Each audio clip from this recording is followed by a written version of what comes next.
অনেকেই বলে হিন্দুরা ভালো কাজ করলে স্বর্গে যাবে আর মুসলমানরা বেহেশতে যাবে। এটা কতটুকু সঠিক? যদি সঠিক হয় তাহলে তো মুসলমান না হয়েও পরকালে শান্তিতে থাকার সুযোগ আছে।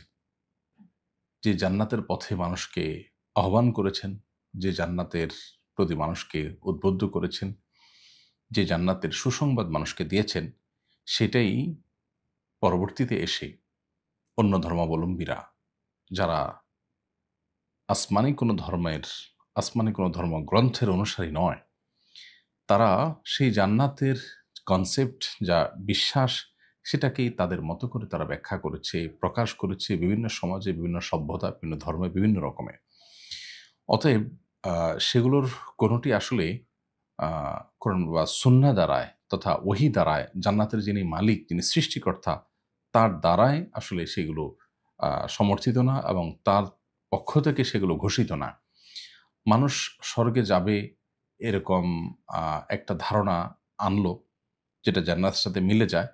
আর সেটার উপর ভিত্তি করেই আমরা যদি মনে করি যে হ্যাঁ, তাহলে তো আ এই উপায়েও মানুষ স্বর্গে বা তথাকথিত জান্নাতে যেতে পারে, তাহলে এটা ভুল হবে। প্রথম কথা হলো যে জান্নাতের যিনি মালিক আল্লাহ রাব্বুল আলামিন, তিনি জান্নাতে যাওয়ার পথ এবং পদ্ধতি আমাদেরকে বাতলে দিয়েছেন। অতএব জান্নাতের প্রতিশব্দ বা জান্নাতের আদলে আরেকটা বিশ্বাস যদি কেউ দাঁড় করায়, তো সেটাকেও জান্নাত মনে করাটা হবে সবচেয়ে বড় ভুল। কিয়ামতের পূর্বে বিশেষ করে আমাদের কাছে নানা রকম ধোঁয়াশা, নানা রকমের ফিতনা আমাদের সামনে উপস্থিত হবে। এই ফিতনাগুলোর মধ্যেও নিজেকে ঈমানের উপরে অটল অবিচল রাখাটা বহু কঠিন এবং কষ্টসাধ্য কাজ। সে বিষয়টি নবী সাল্লাল্লাহু আলাইহি ওয়াসাল্লাম বারবার আমাদেরকে সতর্ক করে গেছেন এবং তার জীবদ্দশায় তিনি কিয়ামতের আগেই জাতীয় ফিতনার কথা আমাদেরকে বলে গেছেন। সো আমরা আ এই জাতীয় ধোঁয়াশা, বিভ্রান্তি দেখতে একই রকম মনে হবে, একই জিনিস মনে হবে ২ টা ওয়ে, এরকম মনে করলে সেটা একেবারেই ভুল হবে। যেই পথে আল্লাহর সঙ্গে শিরক করা হয়, আল্লাহ পরিষ্কার কোরআনে সেই পথের শেষ ঠিকানাকে জাহান্নাম বলেছেন। এখন আপনি বলতে পারেন যে তাদের মতে তো আপনাদেরটা ভুল, আপনাদের মতে তাদেরটা ভুল।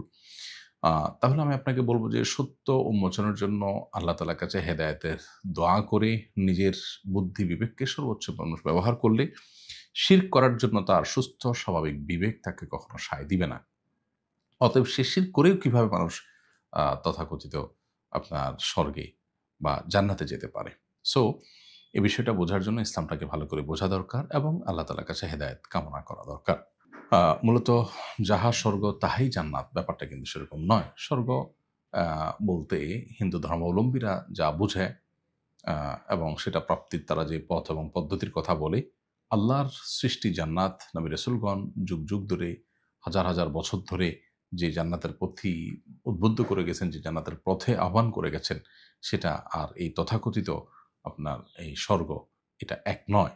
আদতে ২ টা এক মনে হলেও স্বর্গের যে সংজ্ঞাগুলো তাদের কাছ থেকে পাওয়া যায়, সেগুলো আর জান্নাত একই রকম মনে হলেও মূলত তাদের তথাকথিত স্বর্গটা জাস্ট কাল্পনিক।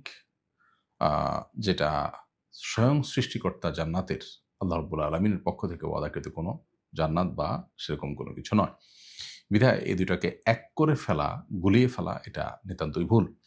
বিশেষ করে সেকুলার সমাজ ব্যবস্থায়, যেখানে আসলে তাওহীদবাদী মুসলমানদের তাওহীদের স্বকীয়তা এটা তাদের বুঝে ওঠার সুযোগ খুব বেশি একটা হয়নি। তারা নানা ধরনের ধর্মীয় বিশ্বাস এবং আচারের সমাজে বসবাস করেন। তাদের অনেকেই এ জাতীয় ক্ষেত্রে এসে বিভ্রান্তির মুখোমুখি হয়ে যান। এটাই কিয়ামতের আগে বহুবিধ যে বিভ্রান্তিগুলো হবে সেগুলোর মধ্যে থেকে হয়তো একটা।